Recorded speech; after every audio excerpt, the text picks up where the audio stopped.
চলো চলো রে ভাই, ঝরে দুটি আঁখি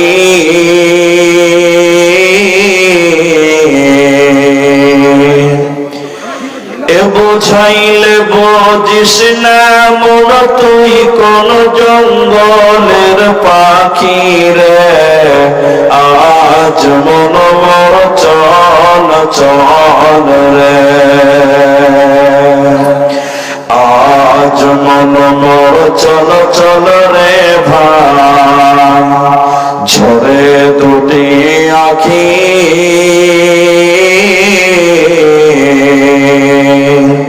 এ বোঝাইলে বুঝিস না মন তুই কোন জঙ্গলের পাখি রে। আজ মন মোর চল চল রে, কাঁচা বাঁশের খাট পালঙ্ক শুকনো পাটের দড়ি, এ আত্মীয় স্বজনে মিলে রেখে আসবে আপন বাড়ি রে। আজ মন মোর চল চল রে, কুলের পাতা গরম পানি গোসল করাবে, গোসল করায়া মন তোর কাফন পরাবে রে। আজ মন মোর চল চল রে, কাফন পরায়া মন তোর খাটলে তুলিবে, খাটলে তুলিয়া মন তোর জানাজা পড়াবে রে। আজ মন মোর চল চল রে, জানাজা পড়ায়া মন তোর কবরে রাখিবে, মুনকির নাকির ফেরেশতা তখনই আসিবে রে। আজ মন মোর চল চল রে,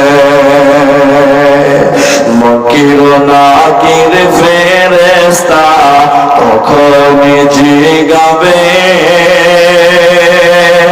রকি তোমার দিন কি ছিল কারবা দিনে ছিল রে। আজ মন মোর চল চল রে, মাকান দিবে বেটার বেটা, এ মাকান দিবে বেটার বেটা, বোনকান দিবে ভাই রে, এ ঘরের বিবি সেও কান্দিবে আর তো কেহ নাই রে। আজ মন মোর চল চল রে, আজ মন মোর চল চল রে ভাই, ঝরে দুটি আঁখি এ বোঝাইলে বুঝিস না মন তুই কোন জঙ্গলের পাখি রে। আজ মন মোর চল চল রে। আমি আপনাদের সামনে কোরআনুল কারীমের দু জায়গা থেকে কিছু আয়াত এবং হাদিসে নববী থেকে সহিহ বুখারী ৭২৮০ নম্বর হাদিস আপনাদের সামনে পাঠ করেছি। উল্লেখিত আয়াত এবং হাদিসকে কেন্দ্রবিন্দুর মধ্যে রেখে সংক্ষিপ্ত বিবরণের চেষ্টা করব, যদি আল্লাহ তৌফিক দেন তো। আলাইহি তাওয়াক্কালতু ওয়া ইলাইহি উনীব। সম্মানিত উপস্থিতি, আমি আপনাদের সামনে আলোচ্য বিষয় বলার পূর্বে দুটি কথা আপনাদেরকে জানতে হবে, জানাতে চাইছি। প্রথম কথা, আপনারা যে মাদ্রাসার আয়োজিত জলসাতে এসেছেন, আপনার মন মানসিকতাটা সর্বপ্রথম পরিবর্তন করতে হবে। আমি বক্তা, আমি বক্তৃতা করব, আমার মন মানসিকতাই যদি ঠিক না হয়, আপনি শ্রোতা, আপনি শোনার পূর্বে যদি আপনার মানসিকতা ঠিক না করেন, তাহলে আমার বকা হবে আর আপনার শোনা হবে, মাঝখানে কোনো ফলাফল মাদ্রাসাওয়ালারাও পাবে না, জালসা কমিটিও পাবে না, আমিও পাবো না। এজন্য আমি আলোচ্য বিষয় বলার পূর্বে দুটি কথা আপনাকে বলি। সাহাবা ইকরামদের অভ্যাস ছিল ক্বালু সামি'না, যখন তারা শুনতেন তারা সঙ্গে সঙ্গে ওয়াতা'না, এবং তারা ইতাআত করতেন, অনুসরণ করতেন। ফর এক্সাম্পল দিচ্ছি আপনাকে হাদিসের দ্বারা, আমার বানিয়ে গল্প নয়। আপনাদের মসজিদটা এখনো মার্বেল পাথর হয়নি, তবে হব হব বলে রেখেছেন। তো রসুলের জামানায় মাটির মসজিদ ছিল। সাহাবা ইকরাম এবং নবীজি নিজেও জুতা পরে, স্যান্ডেল পরে নামাজ পড়েছেন। এখনো পড়তে পারবেন, তবে মসজিদ নোংরা হয়ে যাবে, যার কারণে স্যান্ডেল খুলে আমরা মসজিদে নামাজ পড়ি। কোন একদিন নবীজি নামাজ পড়াচ্ছেন জুতা পরে, স্যান্ডেল পরে, পেছনে সাহাবা ইকরাম স্যান্ডেল পরেই নামাজ পড়ছেন। এমন সময় জিবরাইল আমিন এসে বলছেন, ইয়া রাসূলুল্লাহ, আপনার স্যান্ডেলের জুতোর নিচে ময়লা আছে, আপনি জুতাটা খুলে নামাজটা পড়ব। নবী ইমামতি করতে করতে জুতাটা সাইডে খুলে নামাজ পড়ালেন, সালাম কমপ্লিট হলো। পেছনে তাকিয়ে দেখছেন যে সাহাবীরা সবাই নামাজ পড়তে পড়তে জুতা খুলে দিয়েছে। বলুন সুবহানাল্লাহ। আল্লাহর নবী জিজ্ঞাসা করছেন সাহাবীদেরকে, বলো আমার জুতার নিচে ময়লা, জিবরাইল আমাকে স্মরণ করালো, বলে দিল বলে আমি জুতা খুললাম, তো তোমরা কেন জুতা খুললে, বলো কারণটা কি? সাহাবা ইকরাম বলছেন, হুজুর আপনাকে দেখলাম তাই আমরা করলাম। আরেকবার বলুন সুবহানাল্লাহ। তো নবীকে দেখেছে, করতে বলেনি রাসূল, দেখেছে আমল করে নিয়েছি। আর আমাদেরকে রাসূলুল্লাহ সাল্লাল্লাহু আলাইহি ওয়াসাল্লাম কত যে আদেশ করেছে, যে একটু পরে আমি আলোচনা করব, আমরা দেখে মানবো তো দূরের কথা, আদেশকেও মানি না, যে আদেশকে ফরজের কাছাকাছি ওয়াজিবের ফতোয়া দেওয়া যায়। আমি কোরআনুল কারীমে যে আয়াতগুলো পড়েছি, সে আয়াতের একটা বিষয় হবে, আমি বিষয়টা নিয়ে কেন্দ্র করে কিছু কথা আপনাদের সামনে তুলে ধরবো ইনশাআল্লাহ। প্রথমত আমি আপনাদেরকে জানাবো যে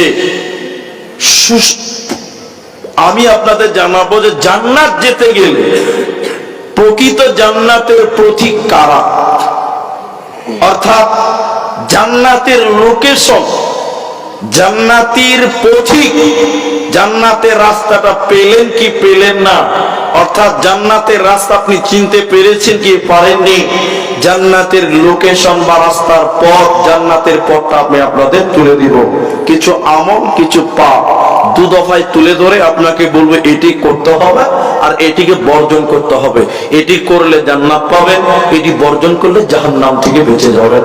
তার মৌলিক কিছু কথা একটা একটা করে আপনি বোঝার চেষ্টা করবেন, তাহলে হয়তো আপনি কামিয়াব, জলসাওয়ালা কামিয়াব, মাদ্রাসাওয়ালা কামিয়াব, আপনিও কামিয়াব হবেন। প্রথমে আপনাকে আদেশ শোনাচ্ছি। আদেশটা কে করেছেন? স্বয়ং আল্লাহ তাবারাকা ওয়া তাআলা তার নবীকে বলেছেন। আদেশটা শুনেন। আল্লাহ বলেন, বিসমিল্লাহির রহমানির রহিম, কুল তাআলাউ আতলু মা হাররামা রাব্বুকুম আলাইকুম। কুল, আল্লাহ বলছেন বলে দেন, নবীকে বলছেন, হে নবী আপনি বলুন, আতলু মা হাররামা রাব্বুকুম আলাইকুম, আমি আল্লাহ আমার বান্দাদের জন্য হারাম করলাম। আল্লাহ তার বান্দাদের জন্য হারাম করেছেন কোরআন। তাই আল্লাহ বলছেন, নবী হে তুমি বলে দাও তোমার উম্মতদেরকে, আল্লাহ তুশরিকু বিহি শাইআ, এরা যেন আল্লাহ ছাড়া অন্য কারো কাছে মাথা নত না করে। আল্লাহ ছাড়া আল্লাহর সঙ্গে কাউকে যেন অংশীদার না করে, শিরকের মতন গুনাহ না করে। যদি তারা জান্নাতে যাবে, আমি আল্লাহ হারাম করে দিলাম শিরকের মতন গুনাহ করবে না। কেউ যদি শিরকের মতন গুনাহ করে, আল্লাহ বলছেন সে জান্নাত যাবে না, আমি আল্লাহ হারাম করে দিলাম। কোরআন সূরা মাইদা 72 নম্বর আয়াতটা খুলে দেখবেন, আল্লাহ বলছেন পরিষ্কার, ইন্নাহু মান ইউশরিক বিল্লাহ। আল্লাহ তাবারক ওয়া তাআলা প্রথম নম্বর শিরকের গুনাহ হারাম করলেন কেন?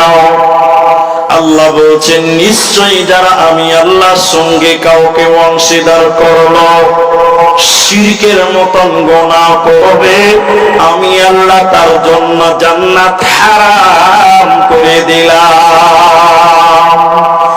হারামাল্লাহু আলাইহিল জান্নাত, মুশরিকের জন্য আমি আল্লাহ জান্নাত হারাম করে দিলাম। ওয়ামাওয়াহুন নার, মুশরিকের থাকার জায়গার নাম জাহান্নাম। ওমা লিয-যালিমিনা মিন আনসার, আর মুশরিকের জন্য, গুনাহগারের জন্য কোনো সহযোগিতা থাকবে না, কেউ সহযোগিতা করবে না। ওতে মুশরিককে আল্লাহ জান্নাত দেবে না, দেবে না। এজন্য প্রথম নম্বর আল্লাহ বলছে যদি তোমরা জাহান্নাম থেকে বাঁচবে আর জান্নাত যাবে, শুনে নাও নবী হে, তুমি বলে দাও আমি আল্লাহ তোমার উম্মতের জন্য হারাম করে দিলাম আল্লাহ তুশরিকু বিহি শাইআ, এরা যেন আমি আল্লাহর সঙ্গে কাউকে অংশীদার না করে, শিরকের মতন গুনাহ না করে। এখন আপনারা বলবেন, আমি উত্তর চাইবো আপনাদের কাছে। এখন আপনারা বলুন আমাদের দেশের শিরক আছে না নাই? বলুন আছে না? বহুত আছে। তাহলে একটা একটা করে আপনাদেরকে বলি, আপনারা খালি শোনেন। এই দেবীপুর গ্রামে জলসা, কুঠি বাগান, আপনারা খালি একটু আমার দিকে দেখেন। কিছু লোক জামাই বাড়ি এসে শ্বশুর গ্রামে জলসা, দেখবেন অনেক জামাই আছে শ্বশুরকে দেখাবার জন্য নামাজ পড়তে এসেছিল। আছে না এরকম জামাই? হ্যাঁ আছে না নাই? বলেন আছে। অনেক বিহায় আছে, বুঝলেন? বিয়ের বয়স 55-60 বছর বয়স, কোনদিন মসজিদে যাই না, কিন্তু বিহাই গ্রামে জলসাতে এসেছে। বিহাইকে খুশি করার জন্য অনেক লোক নামাজ পড়ে, পরে কি পড়ে না? বলুন আছে না? বহুত লোক আছে।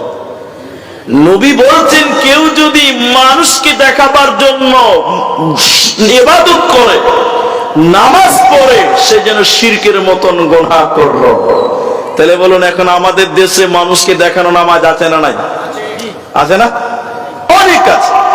লোককে দেখাবার জন্য মসজিদে যে নামাজ পড়ে, এমনও মুসল্লি আছে এখন পর্যন্ত উজু করতে জানে না, এমনও মুসল্লি আছে যারা দোয়া জানে না, অথচ যখন নামাজে দাঁড়াচ্ছে এত জোরে মুখ লড়াচ্ছে, মনে হচ্ছে দেবীপুর মাদ্রাসার হাফিজ সাহেব নামাজ পড়ছে। এরকম আছে না নাই? বলুন আছে। লোককে দেখাবার জন্য, কেউ যদি লোককে দেখাবার জন্য নামাজ পড়ে, নবী বলছেন ফাকাদ আশরাকা, সে যেন শিরকের মতন গুনাহ করলো।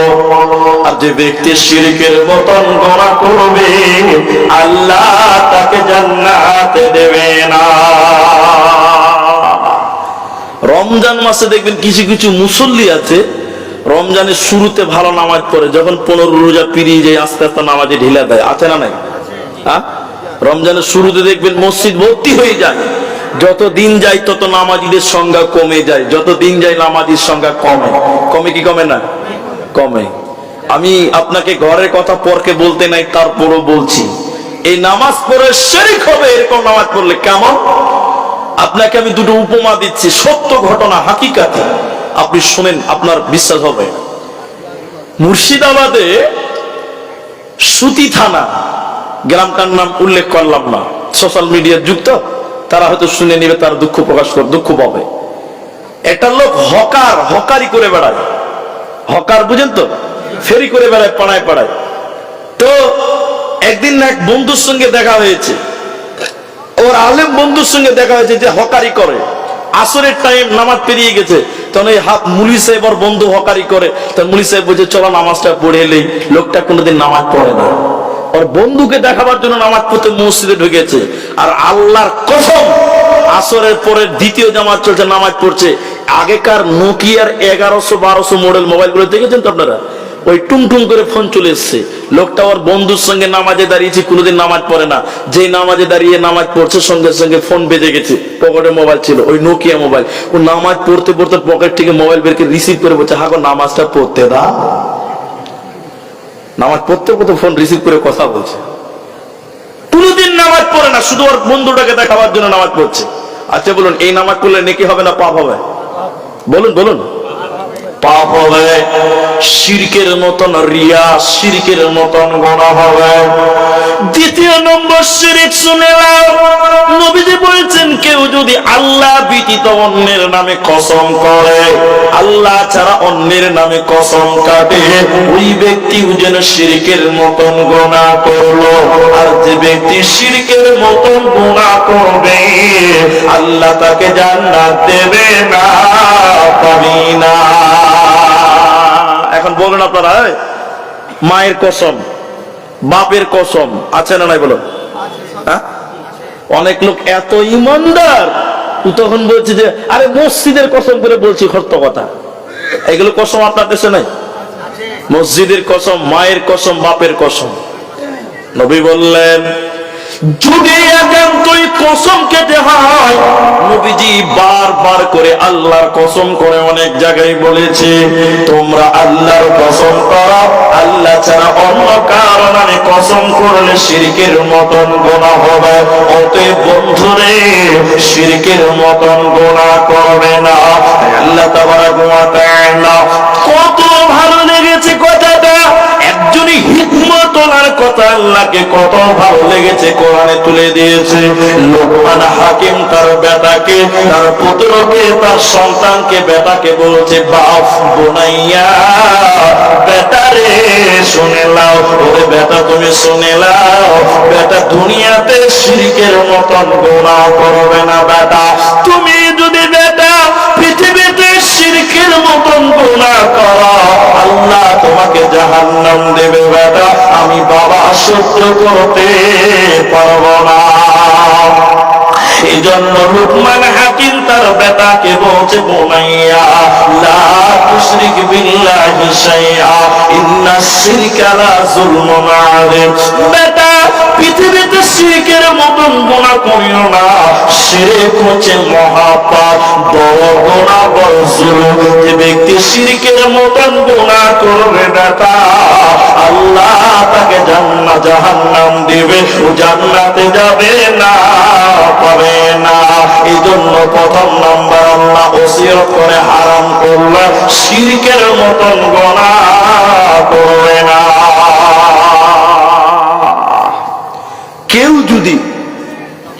কেউ যদি কোন গণকের কাছে হাত দেখায়, কেউ যদি কোন গণকের কাছে হাত দেখায়, সে যেন শিরকের মতন গুনাহ করবে। এখন এগুলো খুব কমে গেছে, আপনাদের দেশে দেখতে পাওয়া যায় না।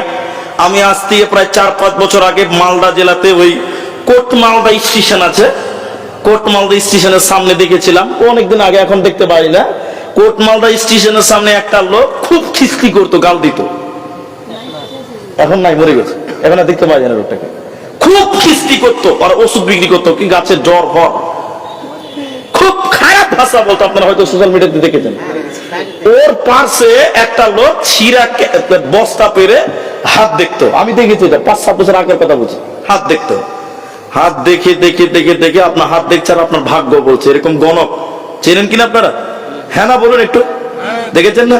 কেউ যদি গণকের কাছে হাত দেখায়, রাসূল বলছেন সে যেন শিরকের মতন গুনাহ করলো। আচ্ছা, মতান্তরে আপনাকে 1 মিনিটের জন্য বলছি যে গণকের কাছে আপনি হাত দেখান, 1 মিনিটের জন্য বলছি দেখান।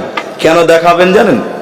ওকে জব্দ করার জন্য, ওকে শাসাবার জন্য হাত দেখাবেন। এবার আমার দিকে দেখেন, তাহলে বুঝাবো। ভাই আপনি হাত দেন, এদিকে দেখেন, এরকম হাত দেন, এদিকে দেখেন।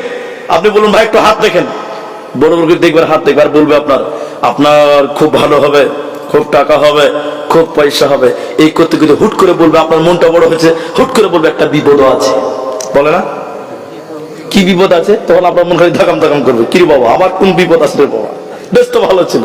বলছে বিপদ কোনো ব্যাপার না, আমার কাছে একটা কাশ্মীর থেকে একটা পাথর আনা আছে, তুমি যদি পাথরটা আন্ডার প্যান্টের ভিতরে রেখে দাও তো বিপদটা কেটে যাবে।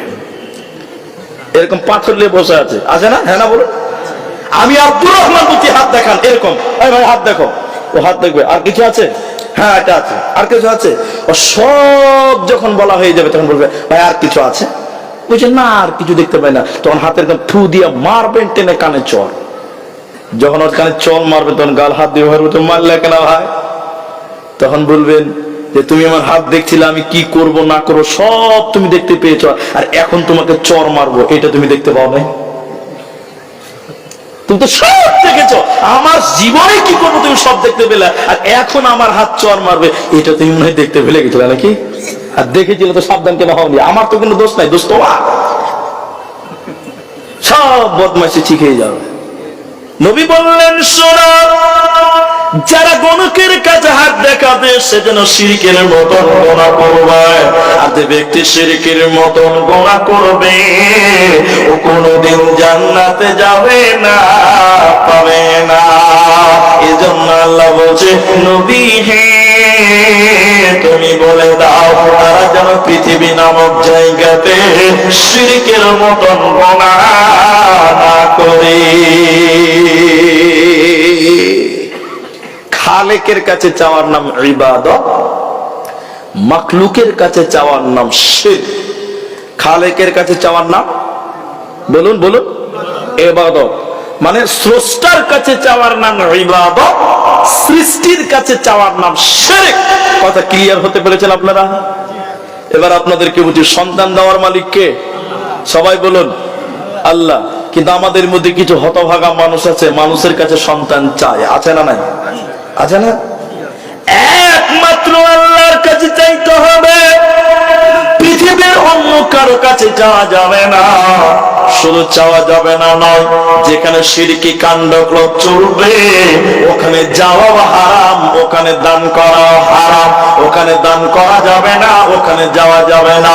চলুন মুসনাদ আহমদ থেকে আপনাকে হাদিস শোনাই। হযরতে তারিক বিন শিহাব রাদিয়াল্লাহু তাআলা আনহু তিনি বর্ণনা করেন, বিশ্বনবী বলেছেন শুনে নাও, একটা রাস্তা দিয়ে প্রতিদিন দুটি লোক যাতায়াত করে, ওই রাস্তা দিয়ে একদিন টাকা তুলছে, মানব তুলছে, চাঁদা তুলছে দেবদেবীর নামে, গায়রুল্লাহর নামে, শিরকি কাণ্ডক্রমের জন্য টাকা তুলছে, চাঁদা তুলছে, রাস্তা বন্ধ করে করে টাকা চাই।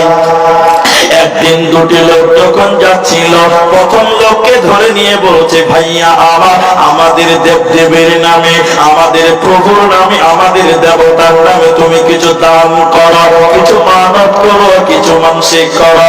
লোকটা বলছে না, আমার কাছে কোনো টাকা নাই, কোনো পয়সা নাই, আমার কাছে কোনো জিনিস নাই, আমি দান করতে পারবো না। লোকটার কথা দিয়ে বোঝা যায় যদি মানুষটার কাছে টাকা থাকতো টাকা দিত, কিন্তু নাই। নবীজি বলছেন শুনে নাও, লোকটা বলছে আমার কাছে কিছুই নাই। ওই মুশরিকরা বলছে না তোমাকে কিছু দিতেই হবে, না দিলে তোমাকেও ছাড়বো না, তোমার রাস্তাও ছাড়বো না।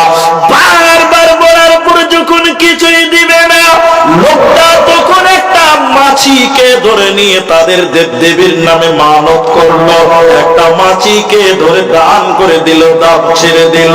নবীজি বলছেন লোকটা যখন মাছিকে দান করে দিল, দেবদেবীর নামে মাছিটা যখন মানত করে দিল, তারা তার রাস্তা ছেড়ে দিল। নবীজি বলছেন ফাদাখালান নার, এই লোকটা জাহান্নাম চলে গেল। দ্বিতীয় নম্বর লোকটা ইমানদার, আল্লাহওয়ালা মুসলমান, ওকে যখন মুশরিকরা ধরে বলছে ভাইয়া আমার তোমাকেও কিছু দিতে হবে আমাদের দেবদেবীর নামে, আমাদের ইবাদত। মুশরিকদের কথা শুনে ইমানদার লোকটি বলছেন না, আমি কোন শিরকি কাণ্ড দান করতে পারি না, আমি কোন মানত করব না, মানসিক করতে পারি না। বারবার বলার পরও যখন দেবে না, এই মুশরিকের দলেরা, ওই মুজরিমের দলেরা মুমিন লোকটাকে ধরে এক কোপে তার গলাকে দ্বিখণ্ড করে দিল, এক কোপে তার গর্দানকে আলাদা করে দিল, জমা করে দিল। নবীজি বলছেন, উম্মত রে, আদাখালাল জান্নাহ, এই লোকটা জান্নাতের মেহমান হয়ে গেল। তাহলে একটা মাছি দেওয়ার কারণে জাহান্নাম গেল, আর একজন মাছি না দেওয়ার কারণে জান্নাতি হয়ে গেল। অতএব দেবের নামে এক কথাই যারা শিরকের মতন গুনাহ করে, ইচ্ছিক ভাবে সে জায়গায় কোনো দান করা যাবে না, ওই জায়গাতে কোনো মানব মানসিক করা যাবে না, তাহলে শিরকের কাজে সহযোগিতা হয়ে যাবে। আর আমার আল্লাহ বলছেন, শিরকের মতন গুনাহ যারা করবে ওরা জান্নাতে যাবে না, পাবে না। হযরত নবী মুহাম্মদ সাল্লাল্লাহু আলাইহি ওয়াসাল্লাম মুআজ বিন জাবাল রাদিয়াল্লাহু তাআলা আনহুকে 10টা ব্যাপারে ওসিয়ত করলেন। মুআজ রে, বিআশরি কালিমাতিন লা তুশরিকি বিল্লাহ, হে মুআজ তুমি শুনে নাও, আমি নবী তোমাকে 10টা ব্যাপারে ওসিয়ত করছি, তুমি শুনে নাও। প্রথম নাম্বার, আমার উম্মতকে বলে দিও, লা তুশরিকি বিল্লাহি শাইআ, এরা যেন শিরকের মতো গুনাহ না করে। মুআজ, এর মুআজ শুনে নাও, এদেরকে যদি কেটে বটি করে দেওয়া হয়, এদেরকে যদি কেটে টুকরো টুকরো করে দেওয়া হয়, আর তাদেরকে যদি আগুনে জ্বালিয়ে পুড়িয়ে ছারখার করে দেওয়া হয়, তবুও যেন তারা শিরকের মতন গুনাহ না করে, নচেতে জান্নাতে যাবে না, পাবি না, পাবি না। কি করলি তুই ভাবে এসে, মায়া জালে গেলি ফেসে, আজরাইলে সে ধরবে কোসে, কে বাঁচাবে তোর প্রাণ। ওরে মুসলমান তোরা হারাস না ঈমান, ওরে মুসলমান তোরা হারাস না ঈমান। যদি করিস নামাজ রোজা, থাকবে না তোর পাপের বোঝা। যদি করিস নামাজ রোজা, থাকবে না তোর পাপের বোঝা। মরণকালে পাবি রে তুই জান্নাতি আদার। ওরে মুসলমান তোরা হারাস না ঈমান, ওরে মুসলমান তোরা হারাস না ঈমান। ওতে বন্ধুরে, ঈমান হারা হওয়া যাবে না, শিরকের মতন গুনাহ করবে না।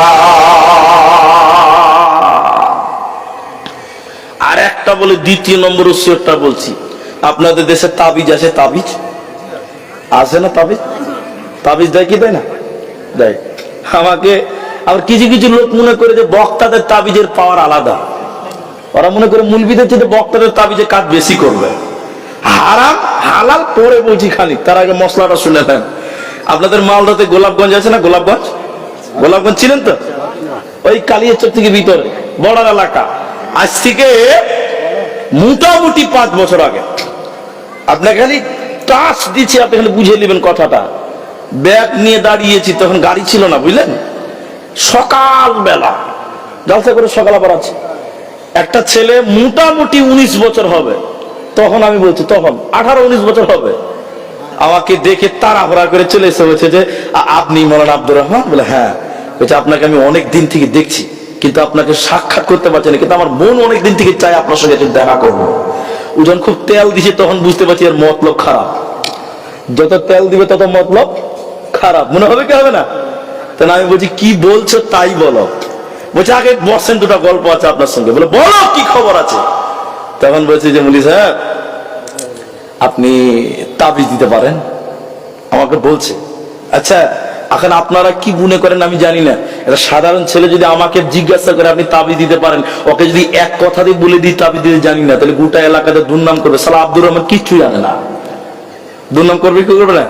গোটা এলাকাতে বদনাম করবে, কিচ্ছু জানে না আসামের বক্তাটা। তা আমাকে যখন জিজ্ঞাসা করেছে আপনি তাবিজ দিতে জানেন, আমি বলছি তো মনে মনে বুঝি বড় ফেরে পড়লাম রে ভাই। তখন আমি বললাম তাবিজ তো মেলা এরকম আছে, তো তুমি কেমন তাবিজ দিবে? তাবিজ তো অনেক ভাগ আছে, তো তোমার কেমন তাবিজ লাগবে, কোন ডিজাইনের, কি ব্যাপারে লাগবে বলো। বলছে সেটা বলতে হবে। বলছে না বললে তোমার কি লাগবে আর আমি কি দিব, তখন গোলমাল হয়ে যাবে না। তোমার কি লাগবে বলো। তখন লজ্জা করতে করতে বলছে যে মাওলানা, যে মাওলানা আমার খালাতো বোনের নাম সখিনা, দেখতে খুব সুন্দর, আমাকে পাত্তা দেয় না, সেই আমি একটা তাবিজ দেন, যেন আমার প্রেমের পাগলা হয়ে যায়। আচ্ছা এরকম কিছু পাগলা আছে না নাই বলেন, হ্যাঁ না বলো। খালি ইমামের পেছনে খুচুর খুচুর বলছে, মেয়েটা যেন পেয়ে যায়, তাবিজটা একটু করে দেন। যে আছে না, হ্যাঁ না বলেন। যারা আপনারা বলুন, আপনারা, আমি বলছি না, আপনারা বলবেন। আচ্ছা মুলবির তাবিজ যদি পরের সুন্দরী বিটিটাকে পাওয়া যায়, তো মুলবির তাবিজটা তোকে কেন দিবে, আগে নিজে নিবে, পরের বউটাকে নিবে সুন্দরটা। কথা বলে না, হ্যাঁ না বলে না। মুলবির তাবিজ যদি সুন্দরী মেয়ে পাওয়া যায়, তাহলে মুলবি নিজে আগে সবচেয়ে সুন্দরীটাকে বিয়ে করবে, তোকে কেন দিবে বা। সারা খ্যাপা কোথাকার, কিছুই বুঝে না, মাথা মোটালো। আমার তাবিজ যদি সুন্দরী মেয়ে পাওয়া যায়, তা আমি সারা নিজের জন্য এমন তাবিজ বানবো, সবচেয়ে সুন্দরী মেয়েটা আমার পাগলা হবে। হবে কি হবে না? কথা বলেন, হবে কি হবে না? হবে। কিন্তু বুঝতে পারছে না, ভাবছে না বক্তার তাবিজের পাওয়ার আলাদা। নবীজি বললেন শোনো, তাবিজের ভিতরে রয়েছে কোরআন। দেখবেন যারা তাবিজ দেয় হয় কোরআনের আয়াত লেখে, না হলে কোরআনের আয়াতের নকশা। যারা আলেম তারা জানেন, হয় কোরআন লিখবে, কোরআনের আয়াত লিখবে, আর না হলে কোরআনের আয়াতের নকশা। আগেকার কোরআনের নকশা পাওয়া যেত, এখন আর পাওয়া যায় না, মানুষ বড় চালাক। বন্ধুরে আমার, এখন আপনাকে জিজ্ঞাসা করছি শোনেন, এই কোরআনটা দিয়ে যদি আপনাকে বলি ভাই আমার পায়খানাতে মার্বেল পাথর করা আছে, এই কোরআনটা নিয়ে একটু পায়খানাতে শান্তি করে পায়খানা করে আসেন, কে কে যাবেন? হাত তোলেন। যাবেন আপনারা কেউ? একটু জোরে বলেন, যাবেন? কোরআন নিয়ে পায়খানায় কেউ যাবেন আপনারা? কেউ যাবেন না। যে নামাজ পড়ে না সেও বলবে তওবা তওবা আস্তাগফিরুল্লাহ, কোরআনের পায়খানায় যাওয়া যাবে না। কিন্তু আপনারা একটু জোরে বলবেন, তাহলে বুঝতে পারবেন। সোশ্যাল মিডিয়াতে যারা দেখছে তারা বুঝতে পারবে। আচ্ছা বলুন, তাবিজ নিয়ে মানুষ পায়খানায় যায় কি যায় না? জোরে বলুন, যায় না? আপনার দিকে বলে তাবিজটা পায়খানা করে আসি, কেউ বলে না? তাবিজটা নিয়েই চলে, নিয়েই চলে। তাহলে তাবিজের ভিতরে ভরা আছে কোরআন। কোরআন নিয়ে তুমি পায়খানায় যাও মুসলমান, কোরআন নিয়ে তুমি বিবির সঙ্গে মিলন করো, কোরআন নিয়ে তুমি যাবতীয় অন্যায় কাজ করো, গান শুনতে যাও, আল্লাহ বরদাস্ত করবে? জোরে বলুন, করবে? এই জন্য নবী বলছেন মান আল্লাকা তামিমা ফাকাদ আশরাকা। এই কোরআন নিয়ে তাবিজ নিয়ে পায়খানায় গেল, মানে তাবিজ ছড়ালো, ওই লোকটা যেন শিরকের মতন গুনাহ করলো, মাথা ঠুকে মরে গেলে জান্নাতে যাবে না, পাবি না। এই জন্য আল্লাহ বলছে নবী হে তুমি বলে দাও, খবরদার যেন শিরকের মতন গুনাহ না করে।